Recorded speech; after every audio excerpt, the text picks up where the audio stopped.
Welcome to The Long Tale, a collection of fantastic folk tales from around the world. We will take you from the forests of India to the cold streets of Romania. So come, sit and listen to the wonders of The Long Tale.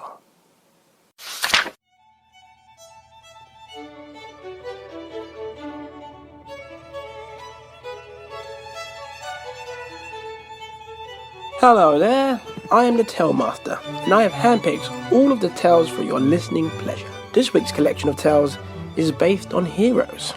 My storytellers will take you to the big temple in Japan,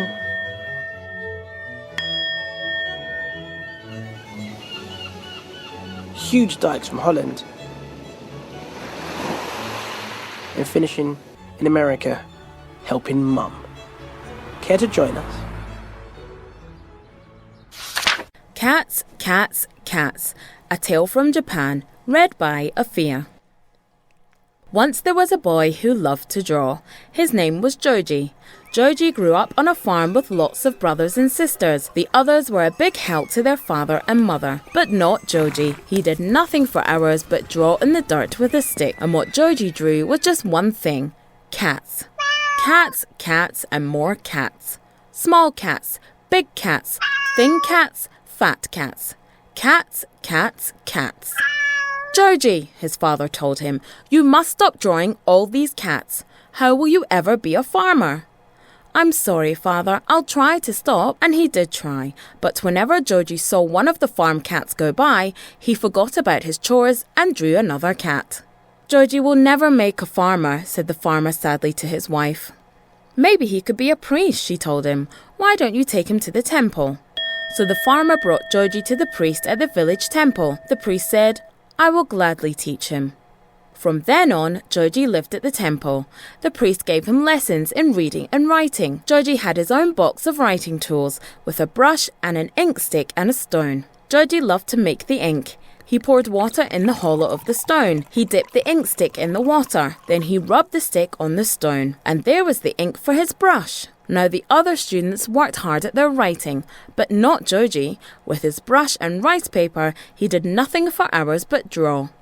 And what Joji drew was just one thing: cats. Cats, cats, and more cats. Small cats, big cats, thin cats, fat cats. Cats, cats, cats. Joji, the priest told him, you must stop drawing all these cats. How will you ever be a priest? I'm sorry, honourable sir, I'll try to stop. And he did try, but whenever Joji saw one of the temple cats go by, he forgot about his writing and drew another cat. That was bad enough. Then Joji started drawing on the folding screens of the temple. Soon there were cats on all the rice paper panels. They were everywhere. Joji, you'll never make a priest, the priest told him sadly. You'll just have to go home. Joji went to his room and packed his things, but he was afraid to go home. He knew his father would be angry. Then he remembered another temple in a village nearby. Maybe I can stay with the priest there. Joji started out walking. It was already night when he got to the other village. He climbed the steps to the temple and knocked. There was no answer. He opened the heavy door. It was all dark inside. That's strange, said Joji. Why isn't anyone here? He lit a lamp by the door. Then he saw something that made him clap. All around the big room were folding screens with empty rice paper panels. Joji got out his writing box and made some ink. Then he dipped in his brush and started to draw. And what Joji drew was just one thing: cats. Cats, cats, and more cats. Small cats, big cats, thin cats, fat cats. Cats, cats, cats. The screen he drew on last was almost as long as the room. Joji covered it with one gigantic cat, the biggest and most beautiful cat he had ever drawn. Now Joji was tired. He started to lie down, but something about the big room bothered him. I'll find someplace smaller. He found a cozy closet and settled inside. Then he slid shut the panel door and went to sleep. Late that night, Joji awoke in fright. Rrrr. It sounded like a large, fierce animal in the temple. Now he knew why no one was there, and he wished he wasn't there either. He heard the thing sniff around the big room. It halted right in front of the closet.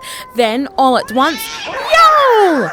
There was a sound of struggling and a roar of surprise and pain, then a huge thud that shook the floor, then a soft padding sound, then silence. Joji lay trembling in the dark. He stayed there for hours, afraid to look out of the closet. At last daylight showed at the edge of the door. Joji carefully slid the door open and peered out. In the middle of the room lay a monster rat, a rat as big as a cow. It lay dead as if something had smashed it to the floor. Joji looked around the room. No one and nothing else was there, just the screens with the cats. Then Joji looked again at the one gigantic cat. Didn't I draw the head to the left and the tail to the right? Yes, he was sure of it, but now the cat faced the other way, as if it had come down off the screen and then gone back up. "The cat," said Joji. His eyes grew wide. Then he pressed his palms together and bowed to the screen. "Thank you, Honourable Cat. You have saved me. For as long as I live, no one will ever stop me from drawing cats." When the villagers learned that the monster rat was dead, Joji became a hero. The village priest let him live in the temple as long as he liked. But Joji did not become a priest, and he did not become a farmer. He became an artist, a great artist, an artist honoured through all the country, an artist who drew just one thing: cats.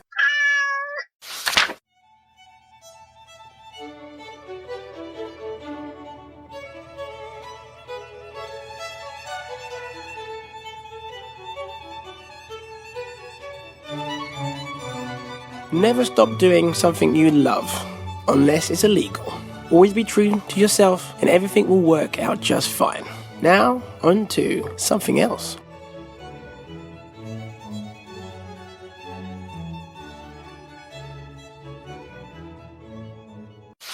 Brave, a tale from Holland, read by Nicole. Finn hurried out of school and ran along the top of a dike. Finn's father had said to him, "Your grandfather helped to build these dykes. Now I work on them, mending any holes made by the wind and waves. If the sea broke through, it would drown all the animals, flood our houses. We must always watch the dykes." Finn ran along the dike he'd never explored before. On one side the tide was creeping in. On the other side was his uncle's house. It was a very quiet evening, just the sound of the waves lapping against the dike. Finn was turning around to go home when he heard a noise. Finn listened for a moment. He could hear a trickle of water. Finn scrambled down the dike and ran along it until he found where the noise was coming from. There was a very small hole in the dike, and the water was trickling through. Finn knew that soon the tide would come in and the sea would be quickly making the hole bigger and bigger, washing away clay and stones until the water gushed through. Finn looked at the hole and suddenly had an idea. He pushed in his finger and gasped with relief when no water came out. He had stopped the leak. Finn shivered in the wind. His finger in the hole was so cold that he couldn't feel it. It was growing dark and he could hear the sea thundering against the other side of the dike. He was beginning to feel scared. Finn didn't know how long he'd been crouching against the dike. "They must be looking for me. I'm not going to give up." When it was so dark that Finn could only hear the wind howling and the waves dashing against the dike, he saw a light bobbing along above him. "Help me! Help me!" he croaked. The light stopped and the man with the lantern looked down.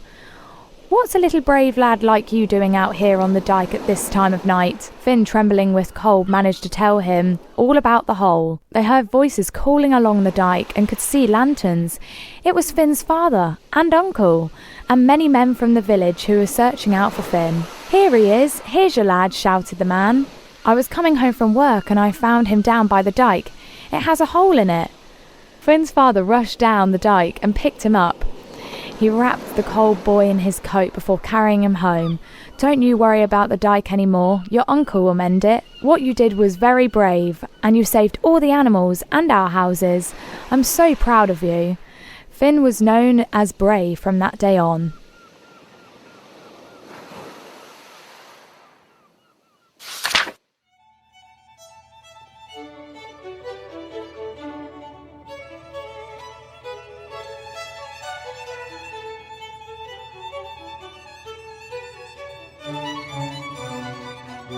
I'll be honest, my major fear is the cold. I have no idea how he did it. What a hero. Saved the entire village with the use of just his finger. Amazing. Now, on to our final tale of the season. Help! A Tale from America, read by Flavia. "Hillary," said her mom, "can't you be more of a help?" "I was trying," said Hillary. She went to her room and slammed the door. She played with her toys. "Help, Hillary, help!" It was her mom.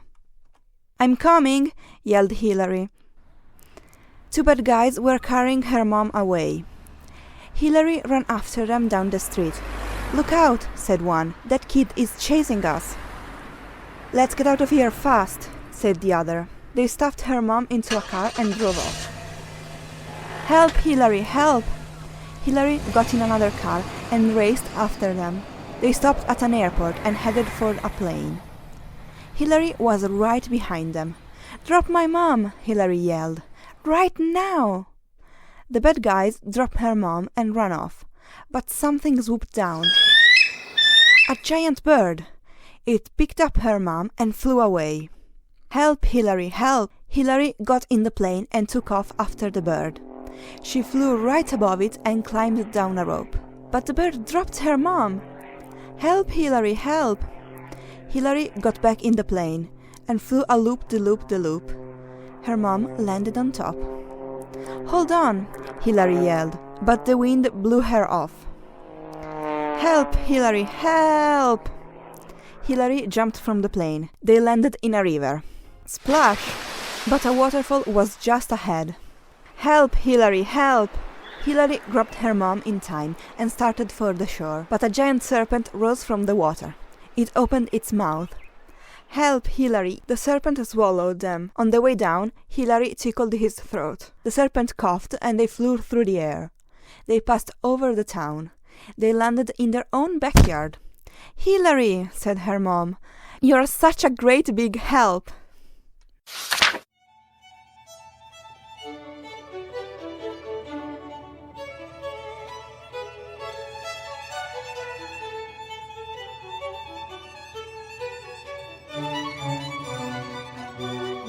What a helpful little girl. This is the final episode of the season, but don't be sad. We will be back with a batch of new adventures in the summer. I have been the Tale Master, and you have been amazing. From all of us at The Long Tail, bye for now.